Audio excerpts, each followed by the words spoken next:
Hello friends, स्वागत है आप सभी का आपके अपने चैनल एडू इंग्लिश में। और आज हम लोग एक नया चैप्टर पढ़ने वाले हैं क्लास 12 की बुक फ्लेमिंगो से। जी हाँ, टर्म टू एग्जामिनेशन के लिहाज से बहुत ही इंपॉर्टेंट चैप्टर है और जो नया पैटर्न है एग्जाम का उसके अकॉर्डिंग मैंने इस चैप्टर को आप लोगों को समझाने की पूरी कोशिश की है और सारे पॉइंट्स को मैंने कवर भी किया है।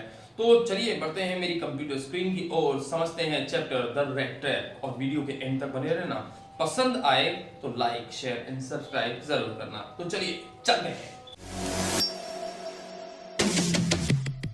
What you know about rolling down in the deep? When your brain goes numb, you can call that mental freeze. When these people talk too much, put that shit in slow motion. Yeah, I feel like an astronaut in the ocean. हाँ तो दोस्तों, अब आप लोग आ चुके हैं मेरी computer screen पर और यहाँ आप देख सकते हैं आप लोगों के सामने रेड ट्रैप की समरी लिखी हुई है ना। अब इसको हम स्टेप बाय स्टेप डिस्कस करेंगे। जो नया पैटर्न दिया है ना सीबीएसई ने, उसको कंसिडर करते हुए, उसको ध्यान में रखते हुए, क्योंकि क्वेश्चंस पूछने का स्टाइल बिल्कुल बदल गया है, कॉम्पिटेंसी बेस्ड क्वेश्चंस आ रहे हैं। तो रेड ट्रैप को उसी एंगल से समझना पड़ेगा जिससे कि हम क्वेश्चंस को इजीली सॉल्व कर सकें और बेस्ट आंसर दे सकें। ठीक है, सामने आपके थीम लिखी हुई है रेड ट्रैप की, है ना। ये थीम क्या कहती है? The story is about an old disheartened peddler. एक डिसहर्टेंड यानी पत्थर दिल, जिसका दिल ना हो, जिसके अंदर सेंटिमेंट्स ना हो, एक ऐसे पेडलर यानी घुमक्कड़ के बारे में है। हाईलाइटेड वर्ड पर ध्यान रखिएगा जो मैंने बोल्ड कर रखे हैं। ठीक है, इससे आपको आपके आंसर के वैल्यू पॉइंट्स मिलने वाले हैं। और वीडियो के एंड तक बने रहना। अगर कुछ हासिल करना है और नहीं तो अभी छोड़ दो, कोई दिक्कत नहीं है, क्योंकि अगर आप पूरा देखेंगे तभी आप कुछ इससे ले पाएंगे। और मैं आपको श्योरिटी से कह रहा हूँ, कंप्लीट 100% एक एक चीज कवर हो जाएगी इस वीडियो में चैप्टर की। चाहे फिर कुछ भी पूछा जाए इस चैप्टर में से, और लॉन्ग आंसर आएगा, लॉन्ग क्वेश्चन पूछा जाएगा इसमें से 4 नंबर का। ठीक है, तो ये एक एडलर के बारे में है, घुमक्कड़ के बारे में है, जो कि डिसहर्टेंड है, यानी जिसके अंदर सेंटिमेंट्स नहीं है। हु इज टेकन इन, इसको शरण दी जाती है, शेल्टर दी जाती है, एंड शोन जेनरसिटी, और इसके संग बहुत ही उदारता, दया दिखाई जाती है एक यंग वुमन की तरह। अब ये यंग वुमन कौन है? नीचे देखिए, यंग वुमन जो है वो एडला विल्मेंसन है, ये वाली। ठीक है, एडला विल्मेंसन, ये डॉटर है of the iron mill owner, एक आयरन मिल है उसके ओनर की। ये इसके साथ बहुत दया दिखाती है, जबकि ये कौन है? एक पेडलर है। आप सोचिए, यहाँ से आपको कैरेक्टरिस्टिक मिल रही है कैरेक्टर की, और उसको ग्रास्प करते जाना है hand to hand.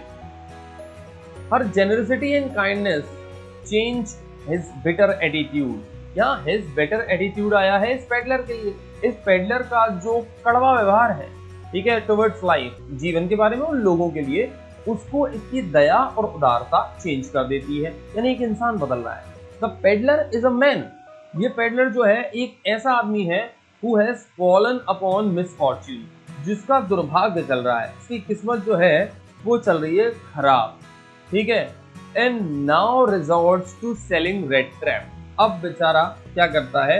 Red trap बेचता है, चूहेदानियां बेचता है, बेगिंग, भीख तक मांगता है, एंड थ्यूरी, और छोटी मोटी चोरी भी करता है। तो ये 3 काम करके जैसे तैसे वो अपना गुजारा चलाता है। ठीक है, यहाँ समझ में आ रहा है वो ये जो रेड ट्रैप सेलर है वो कैसा है, और वो ये लड़की है एडला विल्मेंसन, उसकी कैरेक्टरिस्टिक्स क्या है? He is very pessimist. Pessimist कौन होता है? ऑप्टिमिस्ट का उल्टा, अपोजिट, यानी निराशावादी, जिसको उम्मीद नहीं है, होप नहीं है लाइफ में कोई, और ना ही किसी इंसान से कोई उम्मीद है। About the world around him, world around ही नहीं, पीपल अराउंड हिम, जो लोग हैं ना उसके आसपास के, उनमें से किसी से भी उसको कोई उम्मीद नहीं है। And sees the world as merely a rat trap. ये बहुत अच्छी तरह याद रखना कि ये बंदा जो है ना, पूरी दुनिया को एक रेड ट्रैप मानता और कुछ नहीं मानता। उसके हिसाब से ये पूरी की पूरी दुनिया एक रेड ट्रैप है और कुछ भी नहीं है, चूहेदानी है। ठीक है, he believes that the society, उसका मानना क्या है, इसके बिलीफ क्या है? इसका मानना है कि जो सोसाइटी है, tempts, वो ललचाती है अस, यानी हमको, विथ रिचेस, अमीरी से यानी पैसे से, एंड फाइन थिंग्स, और लग्जरियस थिंग्स से, जो भी लग्जरी की या कंफर्ट की चीजें होती हैं, उससे सोसाइटी हमको अपनी ओर खींचती है। And we accept we are caught in the trap and are left with nothing। और जब हम इन चीजों को, इन रिचेस को और वो अच्छी अच्छी चीजों को जो कि एक लग्जरी या फिर किसी तरह का कंफर्ट देती है लाइफ में, उनको जब हम एक्सेप्ट कर लेते हैं ना, तो हम फिर इस रेड ट्रैप में फंस जाते हैं और फिर हमारे पास कोई भी ऑप्शन नहीं होता। या इतना सा पोर्शन पढ़ के कुछ चीजें समझ में आई। देखो, एक चीज तो हमको क्लियर होती है क्या, कि जो लड़की है, जो यंग गर्ल है, ठीक है, ये बहुत ही जेनरस है और बहुत काइंड है। जो पेडलर है, ठीक है, ये बंदा जो है ना, ये बहुत ज्यादा पैसिमिस्ट है, कोई उम्मीद नहीं है इसको दुनिया से। इसके हिसाब से दुनिया एक चूहेदानी है और इस दुनिया में मिलने वाला सारा पैसा, सारा आराम, शानो शौकत, ये सब चीजें जो है ना, ये कुछ भी नहीं है, केवल हमको टेम्प्ट करती है, हमको अपनी ओर खींचती है इस दुनिया की चूहेदानी में फंसाने के लिए।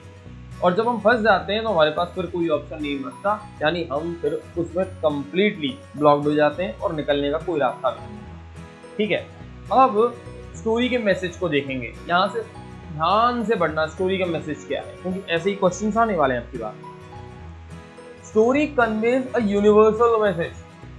स्टोरी में एक यूनिवर्सल मैसेज है कि the essential goodness in a human being, एक इंसान के अंदर छुपी हुई भलाई, कैन बी अवेकेंड, दोबारा जगाई जा सकती है, थ्रू लव, प्यार से, रिस्पेक्ट यानी उसको सम्मान देकर, काइंडनेस उसके साथ दया दिखाकर, एंड अंडरस्टैंडिंग और उसको समझकर। यानी अगर आप प्यार से, सम्मान के साथ, दया के साथ और उसको समझते हुए एक ऐसे इंसान के साथ, ऐसे इंसान को भी ट्रीट करें जिसके अंदर कोई सेंटिमेंट्स ही नहीं है, जिसकी अच्छाई बिल्कुल मर चुकी है, वो इंसान भी दोबारा एक भला इंसान बन सकता। It highlights the human predicament. Predicament का मतलब होता है सिचुएशन। ये ह्यूमन प्रीडिकमेंट को बताती है, यानी इंसान की सिचुएशन को बताती है। Material benefits are the trap that most human beings are prone to fall into.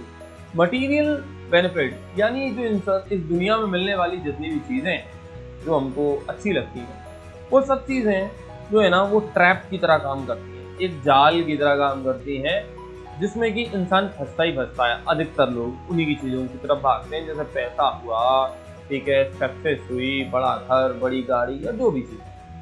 Human beings do have a tendency to redeem themselves. इंसान के अंदर वो टेंडेंसी होती है कि वो अपने आप को डिसऑनेस्ट वेज यानी बेईमानी से, ठीक है, बचा सके या वापस ला सके, खींच सके, खुद को दूर रख सके। As the peddler does at the end of the story। ये पेडलर जो है स्टोरी के एंड में यही करता है, तो स्टोरी यही बताने की कोशिश कर रही है।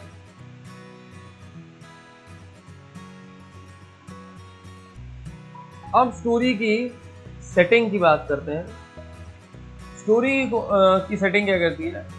This story is set amidst the mines of Sweden. याद रखेंगे, फैक्ट है ये कि ये स्वीडन की माइंस के आसपास बुनी हुई एक स्टोरी है। ये जो माइंस हैं rich in iron ore which figure large in the history of that country. इस कंट्री की यानी स्वीडन की हिस्ट्री में बहुत बड़ा योगदान है इन माइंस का, क्योंकि ये रिच हैं iron ore. The story is told somewhat in the manner of fairy tale. Fairy tale के अंदाज में बताई गई है, यानी कुछ ऐसी चीजें हैं जो वास्तव में हो तो नहीं सकती हैं पर हुई हैं, ठीक है, क्योंकि मैसेज को at the end of the day convey करना है, प्रूव करना है, और फेयरी टेल में यही होता है, कन्वे किया जाता है। आगे कैरेक्टर्स की बात करते हैं। कैरेक्टर यहाँ पर है एक पेडलर, जिसकी हम पहली बात कर चुके हैं, ठीक है, ये रेड ट्रैप्स बेचता है। एक ओल्ड मैन है, क्रोफ्टर है, ये एक हिस्सेदार था, काम करता था एक आयरन मिल में। एक मास्टर स्मिथ है रामजो आयरन मिल में। जिस आयरन मिल की यहाँ पर बात हो रही है उसका नाम है रामजो आयरन मिल, ठीक है, ये स्वीडन में है, जैसा कि हम पहले ही डिस्क्राइब कर चुके हैं। एक हेल्पर है इस मास्टर स्मिथ का, यानी इस मुख्य लोहार का एक हेल्पर है जो खुद भी एक लोहार है। एक आयरन मिल का ओनर है, यानी इस रामजो आयरन मिल का एक ओनर है, और फिर उसकी बेटी है जिसका नाम है एडला विल्मेंसन। नाम सिर्फ एडला का बताया गया है, बाकियों के नाम डिस्क्लोज नहीं किए गए हैं, ठीक है। और इसके बाद में हम स्टोरी के ऊपर जाएंगे। स्टोरी क्या कहती है? अब तक हमने चीज़ों को डिस्कस किया है, थीम को डिस्कस किया है, मैसेज को डिस्कस किया है, ठीक है। देखिए, स्टोरी ये कहती है कि जो रेड ट्रैप सेलर है ये, ठीक है, ये क्या करता है? Cells red trap. ये रेड ट्रैप्स बेचता है, ठीक है, और थोड़ी बहुत चोरी करता है, ठीक है, साथ ही साथ बेगिंग यानी भीख भी मांगता है ये बंदा, ठीक है। इसका मानना है कि जो दुनिया है वो एक रैट ट्रैप, ठीक है। क्यों मानना है इसका ऐसा? क्योंकि इस दुनिया में कोई भी ऐसा नहीं है जिसने उसको आज तक कहीं प्यार दिखाया हो, ठीक है, रिस्पेक्ट दिखाई हो, कुछ भी नहीं, आज तक उसके संग ऐसा कहीं हुआ ही नहीं है। तो उसके हिसाब से दुनिया जो है वो बहुत ही बुरी है, तो इसीलिए इसको पेसिमिस्ट भी कहा गया है, यानी निराशावादी। ये निराशावादी है, ठीक। और इसके बाद में स्टोरी क्या कहती है कि एक बार ये अपने रेड ट्रैप लेकर जंगल में भटक रहा होता है। भटकते भटकते अपनी धुन में खोया हुआ है, लॉस्ट इन हिज मेडिटेशन, अपनी धुन में खोया हुआ है। और तभी इसको दुनिया के बारे में ख्याल आता है। वो ख्याल क्या है कि ये दुनिया पूरी की पूरी एक सुहेदानी है, ठीक है। ये सोचते सोचते चल रहा होता है, तो अब हो जाती है इवनिंग, और ये टाइम जो है ना ये विंटर का है, ठीक है। और अब इसको चाहिए क्या? शेल्टर। अब इस शेल्टर के चक्कर में इसको एक कॉटेज दिखाई देता है। ये कॉटेज के दरवाजे पर जाता है और वहां पर दरवाजा खटखटाता है, दरवाजा खुलता है। यहाँ से दरवाजे पर निकलता है एक ओल्ड मैन, एक बूढ़ा आदमी है, ठीक है। ना तो इसकी वाइफ है और ना ही चिल्ड्रन है, भी बच्चे हैं नहीं है, अकेला रहता है। ये एक ओल्ड क्रॉफ्टर है, जैसा कि यहाँ बताया गया यहाँ पर, ठीक है, ओल्ड क्रॉफ्टर है। ये आदमी बहुत ज्यादा काइंड है, बहुत ज्यादा जेनरस है, बिल्कुल एडला विल्मनसन की तरह, ठीक है। तो अब ये आदमी क्या करता है, इसको पेडलर को वेलकम करता है कि आइए, बिल्कुल रुकिए। जब पेडलर पूछता है कि मैं आपके घर में आज रात रुक सकता हूँ, बोलता है कि ठीक है रुकिए। ये अपने घर में ले जाता है इसको, प्यार से इसको पॉरेज खिलाता है, ठीक है, दलिया देता है खाने के लिए, और साथ ही साथ इसके लिए क्या कहते हैं, पाइप पे तैयार करता है, यानी स्मोकिंग के लिए व्यवस्था करता है, हुक्के की व्यवस्था करता है। दोनों बहुत बढ़िया तरीके से बातचीत कर रहे होते हैं, ठीक है, सब कुछ बहुत अच्छा है। यहाँ से हमको कुछ चीज़ें पता पड़ रही हैं कि जो क्रोफ्टर है वो बहुत दयालु किस्म का आदमी है, फ्रेंडली किस्म का आदमी है। इसने अपने कॉटेज में बड़े प्यार से इसको वेलकम भी किया। अब इसका वेलकम तो हो गया, चलो ठीक है, लेकिन हमारे पेडलर का क्या? पेडलर के अंदर तो कोई सेंटिमेंट नहीं है किसी के लिए, वो तो काम निकालता है अपना, ठीक है। तो इतने में ही ये लोग बैठे बैठे ताश का एक गेम खेल रहे थे, ठीक है। ताश का गेम खेलते खेलते जब बेड टाइम हुआ, ठीक है, जब बेड टाइम आया तो ओल्ड मैन ने कहा कि मैं पहले रामजो एनिमल में काम करता था, अब क्योंकि मैं बूढ़ा हो चुका हूं तो अब मैं मेहनत तो नहीं कर पाता, पर मेरे पास एक गाय है, गाय के लिए दिया गया है टर्म बॉसी, ठीक है।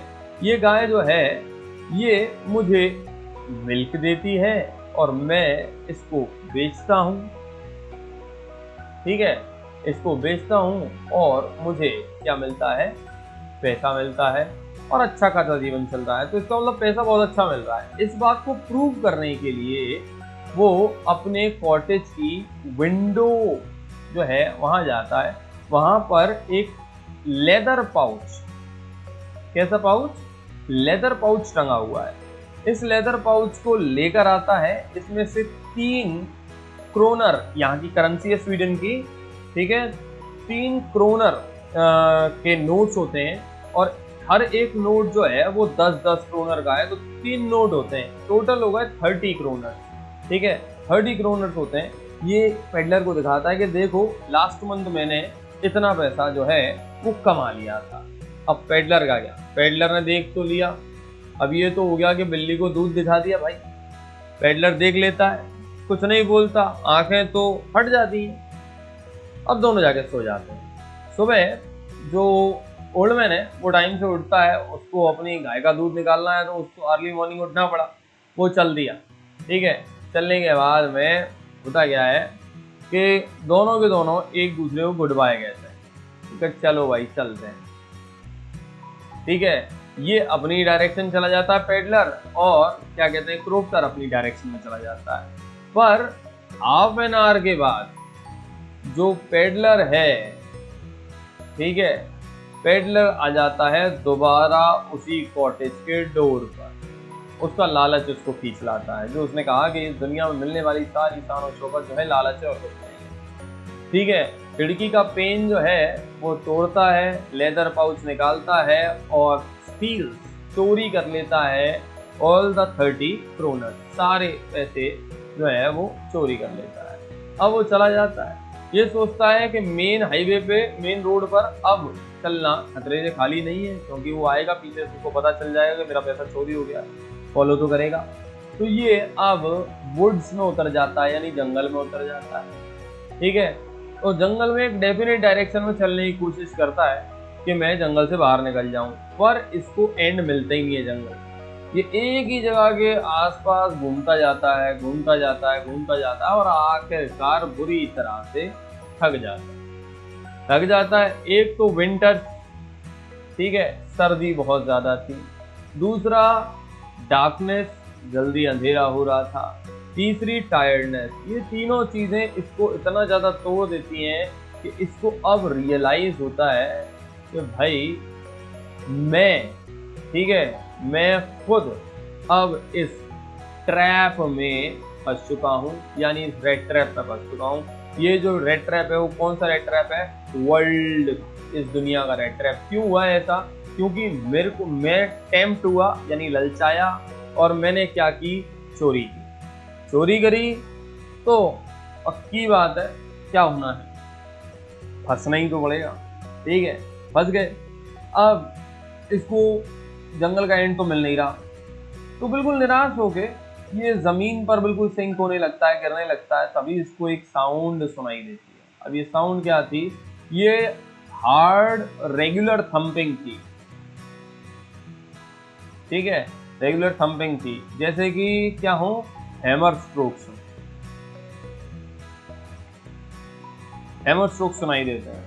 अब ये हैमर स्ट्रोक सुनते ही इसके अंदर थोड़ी सी लाइफ आती है, यानी लाइफ का मतलब क्या है? थोड़ी सी होप आने लगती है।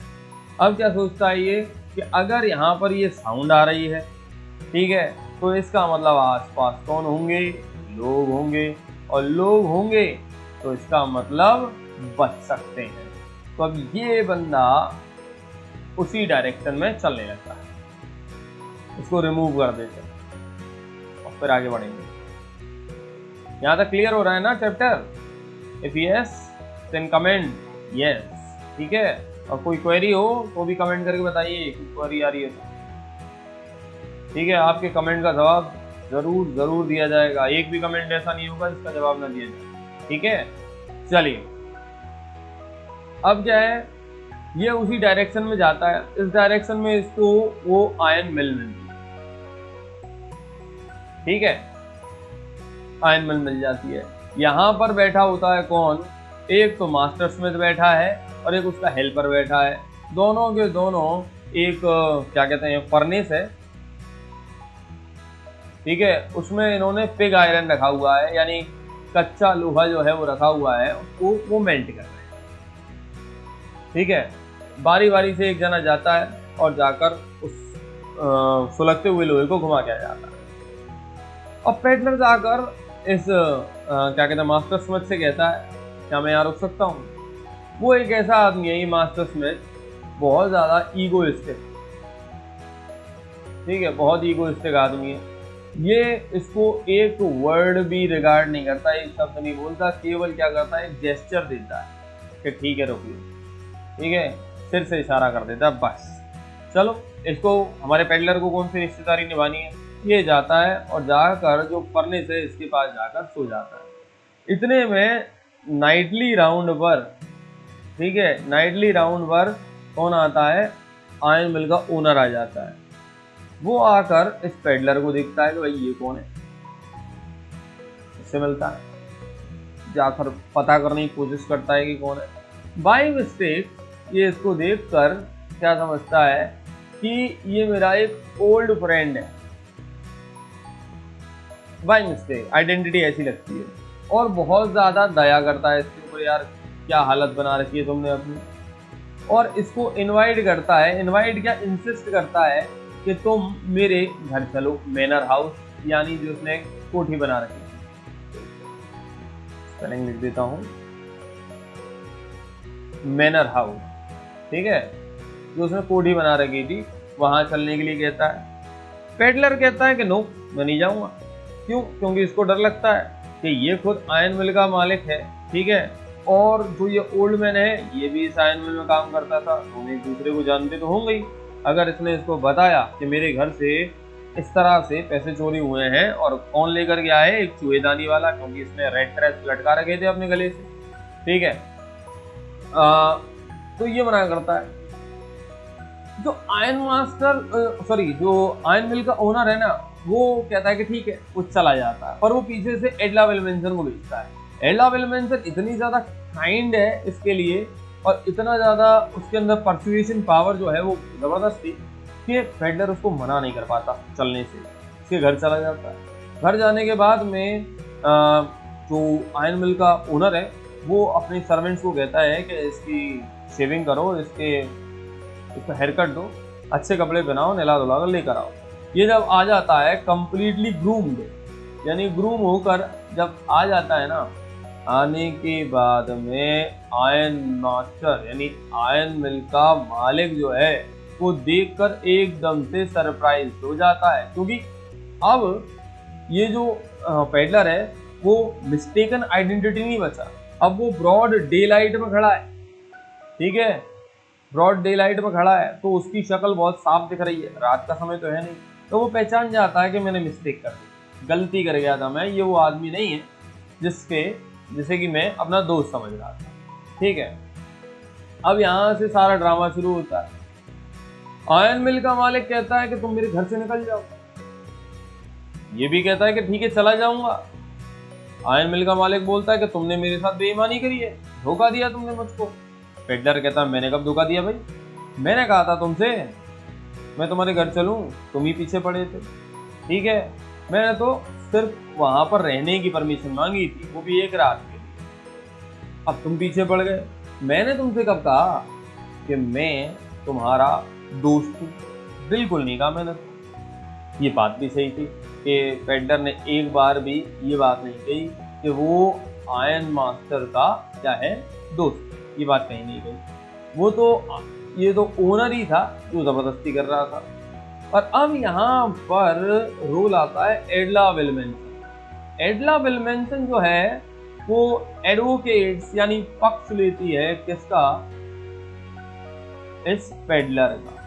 वो अपने पापा से कहती है कि आपने ही इसको प्रॉमिस किया था कि तुम मेरे घर चलो और जो क्रिसमस है, त्योहार जो है क्रिसमस का, वो साथ में सेलिब्रेट करो। अब चाहिए जो भी हो, आप किसी को प्रॉमिस करके उससे मुकर कैसे सकते हैं। यहाँ जो फादर है वो हार मानता है, वो कहता है ठीक है। अब एडला विल्मेंसन जो है वो बहुत ही काइंड तरीके से, बहुत ही जेनरस तरीके से इस पेडलर को ट्रीट करती है। पेडलर को खाना दिया जाता है, अच्छे कपड़े दिए जाते हैं, पर इसके पास केवल दो ही काम है दिन भर, ये या तो खाता है या फिर सोता है, ठीक है। अब ये सब जब हो जाता है तो क्रिसमस का त्योहार भी निकल जाता है, सब कुछ ठीक है, ठीक है। अब एक बार अर्ली इन द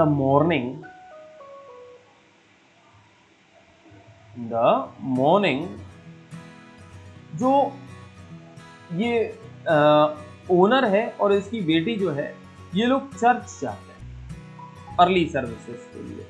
चर्च में जाकर इनको पता पड़ता है कि जो रांजो आयरन मिल का ओल्ड क्रॉफ्टर है उसके घर क्या हुई है, चोरी हुई है, और उसके 30 क्रोनर एक रेड ट्रैप सेलर चुरा के लेकर गया, ठीक है। अब जो ओनर है वो अपनी बेटी को पूरी तरह फटकारता है, तो देख लो तुम इसी को एडवोकेट कर रही थी, और ये तो एक चोर निकला। एडला का सिर भी झुक जाता है, दोनों घर जाते हैं। घर जाने के बाद में क्या कहते हैं, जो ओनर है तुरंत बाहर गाड़ी रोकता है और अपने सर्वेंट से पूछता है कहाँ है वो। तो सर्वेंट बताता है कि जो पेडलर है वो तो चला गया। ठीक है। ओनर पूछता है कि क्या क्या चुरा कर लेकर गया है, बताओ यहाँ से क्या क्या लेकर गया है। तो जो सर्वेंट है वो कहता है तो वो यहाँ से कुछ भी नहीं लेकर गया, बल्कि वो तो एक पैकेज छोड़ कर गया। एक पैकेज है, और ये पैकेज किसके लिए है? ये है एडला विल्मेंसन के लिए, और ये एक प्रेजेंट है, ठीक है, किसका? क्रिसमस का। अब ये पैकेज बड़ी बुरी तरीके से पैक था। इस पैकेज में एक तो रेड ट्रैप था, ठीक है, एक था एडला विल्मेंसन के लिए नोट, और तीसरी चीज थी 30 क्रोनर, ठीक है। ये 3 चीजें इसके अंदर थी। अब इसको समझ लिया तो समझ लो योर लाइफ विल बी झिंगा लाला। ओके, इसको मिटा देता हूं पहले, देन इसको फाइनल टच देते हैं चेक करके।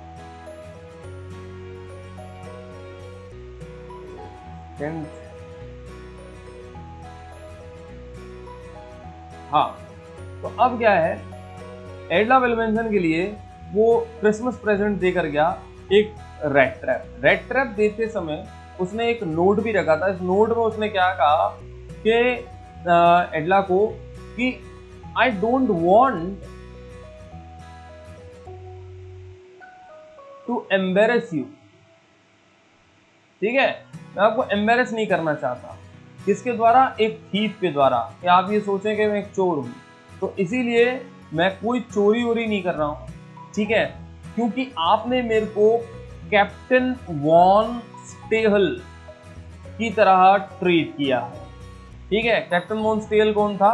वो इस आयरन मिल ओनर का वो दोस्त था जिसको गलती से रेड ट्रैप में देख लिया, रेड ट्रैप सेलर में देख लिया था उसको लगा था कि ये कैप्टन वॉन स्टेहल। तो पर एडला ने उसको ऑल द टाइम बिल्कुल उसी की तरह ही ट्रीट किया, ठीक है। अब कैप्टन वॉन स्टेहल जो है उसकी तरह मेरे को आपने ट्रीट किया है, तो मैं भी इन रिटर्न आपके साथ में बिल्कुल उसी तरह ही रहूंगा। मैं ना तो एक रेड ट्रैप सेलर की तरह आपको ट्रीट करना चाहता हूं, और ना ही एक थीफ की तरह, जिससे कि आप इतने अच्छे बड़े और त्योहार पर शर्मिंदा हूं। तो वो कहता है कि मैम, आपके बिहेवियर की वजह से मुझे पावर मिली कि मैं अपने आप को क्लियर कर सका, यानी बचा सका इस दुनिया के रेड ट्रैप से, ठीक है। नहीं तो मैं कब का फंस चुका होता। मुझे निकलने का रास्ता आपकी वजह से मिला। मेरे अंदर की जो गुडनेस है वो just because of your kindness, ठीक है, आपकी काइंडनेस की वजह से ही जाग गई। तो इसीलिए ये रेड ट्रैप है, ठीक है, as a Christmas present by a rat. वो अपने आप को रैट कहता है, ठीक है, एक चूहे की तरफ से आपके लिए चूहेदानी है। इसमें रखे हैं ये 30 क्रोनर्स, ये उस ओल्ड मैन को दे देना जो कि रोड साइड पर रहता है, ठीक है। और साथ ही साथ ये भी कहता है वो ओल्ड मैन जिसने कि एक लेदर का पाउच जो है वो लटका रखा है अपनी विंडो सिल पर, ठीक है, विंडो सिल पर लटका रखा है। किसकी तरह? एक बेट की तरह। बेट होता है लालच, ठीक है, एक बेट की तरह मेरे जैसे लोगों के लिए। तो अंत में वो साइन करता है ना जब इस नोट के, तो वो लिखता है कैप्टन वॉन स्टेहल, ठीक है, विद हाई रिगार्ड्स। तो इस तरह से एक जो पेडलर था, ठीक है, पेडलर था, एक थीफ कह लो, एक बेगर कह लो, ये सब कुछ वो करता था, वो कंप्लीटली खत्म ही हो गया।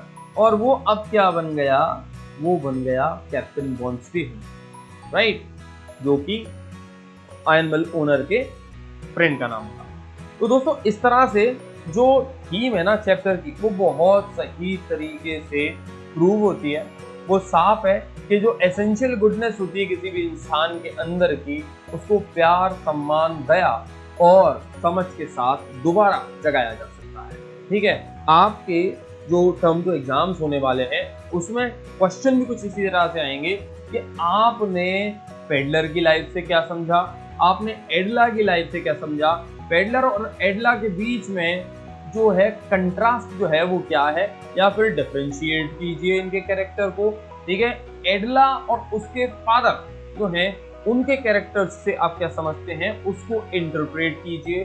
आप अगर एडला विल्मेंसन की जगह होते तो आपका रेस्पॉन्स क्या होता। तो ये सब चीजें जो हैं आपसे पूछे जाने वाली हैं, ठीक है। मैंने उसी बेसिस पर आपको ये पूरी की पूरी स्टोरी जो है वो समझाई है, कैरेक्टरिस्टिक समझाई है। वीडियो अच्छा लगा हो तो प्लीज प्लीज प्लीज लाइक जरूर करना और चैनल को सब्सक्राइब किए बिना बिल्कुल मत जाना। See you in the next video with much more and amazing and informative video. Thank you so much. Till then, goodbye. Take a very good care of yourself.